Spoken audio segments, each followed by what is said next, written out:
If you want to install Chrome extensions properly in 2026 without errors or security risks, you're in the right place. In this video, I'll show you step by step how to do it correctly. First, open the Chrome Web Store inside Google Chrome. This is the only safe and official place to install extensions. Next, search for the extension you need. I mean, whether it's productivity tools, ad blockers, or AI tools, you can find everything here. Now check ratings and reviews before installing. This helps you avoid fake or harmful extensions. After that, click the Add to Chrome button. I mean, this installs the extension directly into your browser in seconds. Next, carefully review the permissions.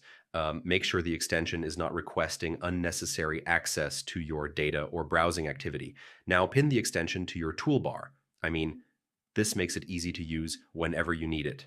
Finally, manage your extensions regularly.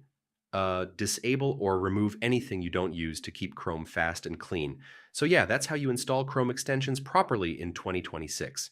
Follow each step carefully, and your browser will stay safe, fast, and organized.